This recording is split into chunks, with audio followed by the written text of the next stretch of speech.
Le Gabon occupe aujourd'hui la 22e place mondiale parmi les pays exportateurs de bois scié.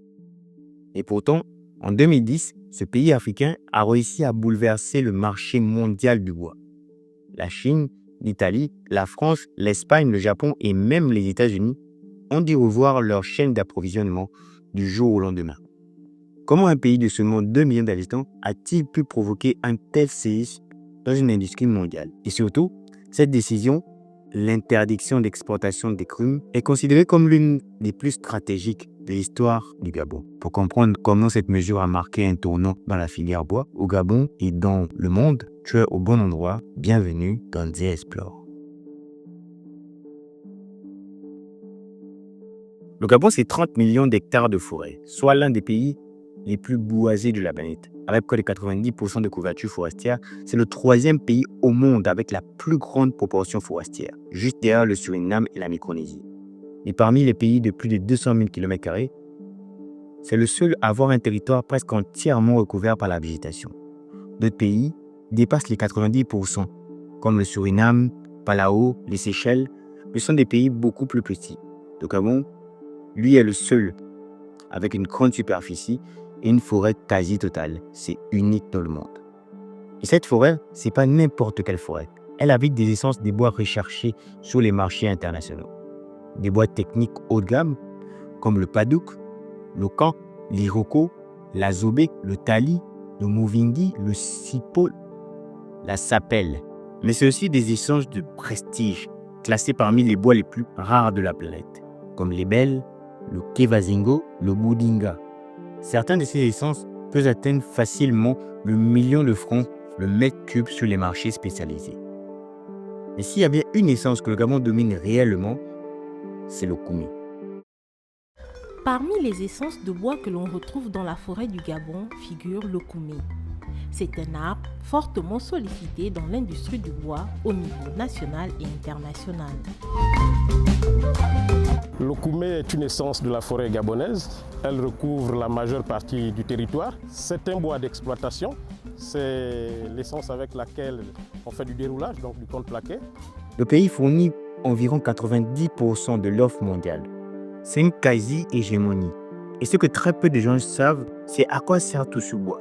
Pour beaucoup, il se limite simplement à la menuiserie. Et la réalité est bien plus surprenante. Le koumé gabonais sert à alimenter une industrie mondiale que presque personne n'associe au Gabon.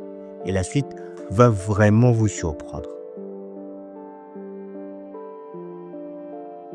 Pour comprendre l'ampleur de l'importance du bois gabonais à l'international, il faut que je vous parle d'un pays, l'Italie. On connaît l'Italie pour sa gastronomie. Pizza, spaghetti, mozzarella, pour la mode, pour son football, pour ses marques automobiles légendaires comme la célèbre Ferrari ou encore la Lamborghini. Mais l'Italie, c'est aussi un géant mondial dans plusieurs industries, notamment la fabrication de yachts, le mobilier haut de gamme, les instruments de musique qui nécessitent un bois extrêmement dense et stable. Et là, vous vous demandez sûrement, mais quel est le rapport avec le Gabon? Le rapport est direct. Une partie importante de ces produits italiens est fabriquée avec du bois gabonais. Et l'Italie n'est pas le seul. Les Chinois, les Américains, les Espagnols, les Japonais utilisent du bois gabonais pour alimenter leur industrie. Cela peut aller des rampes de skate à l'intérieur des jets privés, en passant par des instruments de musique, des meubles ou des pièces techniques. Bref, des milliers d'objets dans le monde entier contiennent du bois gabonais. Pendant ce temps, le Gabon, lui, ne transforme presque rien. Il se contente à cette époque d'exporter des grumes de bois non transformés. Mais un homme va bouleverser tout ce système. Un homme que vous connaissez peut-être.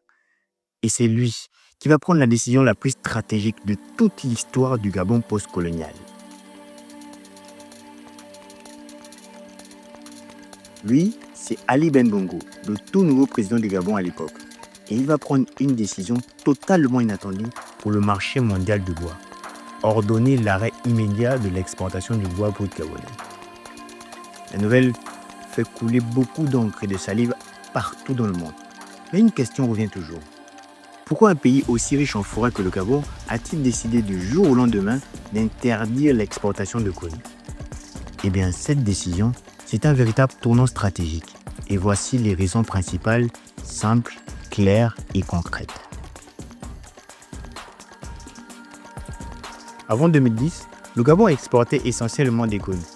Le bois partait brut et toute la valeur était créée ailleurs, en Chine, en Europe, en Turquie ou même en Inde, dans leurs usines. En réalité, le Gabon vendait au prix les plus bas. Eux, ils revendaient des meubles, des planchers, des contreplaqués au prix les plus hauts. Avec l'interdiction du bois brut, tout change. Le Gabon doit désormais transformer son bois sur place. Cela provoque une explosion du nombre d'usines, de déroulage, de plaquage, de contreplaquets et de transformation industrielle. Chaque mètre cube commence alors à rapporter beaucoup plus au pays.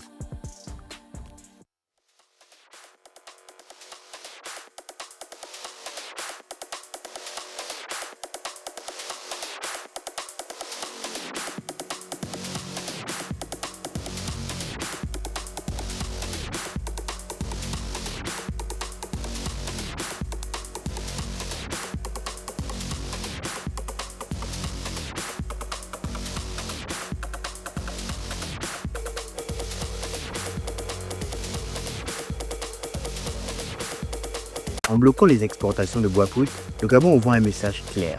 Si vous voulez du bois gabonais, venez le transformer ici. Résultat immédiat, installation de scieries neuves, ouverture d'usines de déroulage, création de milliers d'emplois techniques, arrivée massive d'investisseurs étrangers. Et surtout, la naissance de la zone économique spéciale de Coq. Désormais, l'un des plus grands hubs de transformation de bois en Afrique. Ce qui était auparavant qu'un secteur d'exportation devient une véritable industrie nationale.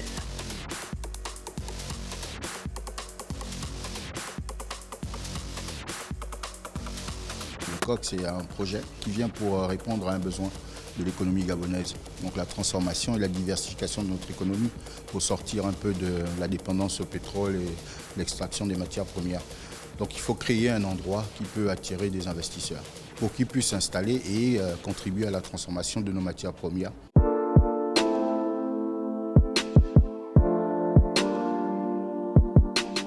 Pour les besoins de la zone, nous avons 4 millions d'hectares de forêts disponibles qui sont aménagées de manière régulière selon les normes environnementales et la réglementation en vigueur au Gabon. Par exemple, le koumé, qui constitue à peu près 60% du bois qui est transformé dans la zone, permet de faire donc le plaquage, c'est-à-dire on déroule la grume.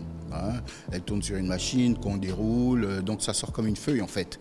Et ces feuilles-là, on les assemble pour faire un contreplaquet. Et il y a d'autres entreprises qui fabriquent des meubles, les tables, les chaises. Les objectifs sont au-delà des attentes. Aujourd'hui, la zone fait 560 containers par mois d'exportation. Les containers qui sont exportés à l'étranger, hors du pays. Aujourd'hui, la zone a 3600 emplois. Donc, c'est pour vous dire à quel point le dynamisme de la zone est au rendez-vous des attentes de l'État.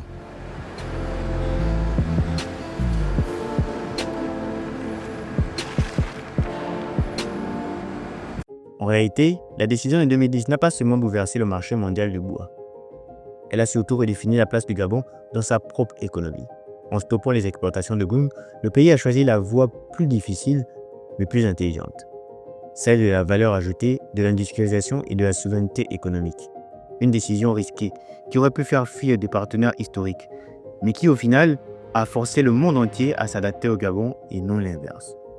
Aujourd'hui, avec la zone économique spéciale de Nkok, l'augmentation des usines et la montée en gamme du secteur, une chose est claire, la stratégie a porté ses fruits. Le Gabon est passé du rôle d'un simple fournisseur de matières premières à celui d'un pays qui transforme, innove et contrôle mieux ses ressources. Et ce tournant, beaucoup d'experts le considèrent encore comme l'une des décisions économiques les plus stratégiques de l'histoire du Gabon moderne. Si vous avez aimé cette explication et que vous voulez comprendre d'autres transformations majeures qui ont marqué le pays, alors abonnez-vous, likez, partagez. Et on se retrouve très vite pour un nouvel épisode. Et moi je vous dis à la prochaine pour une nouvelle vidéo sur NZSP.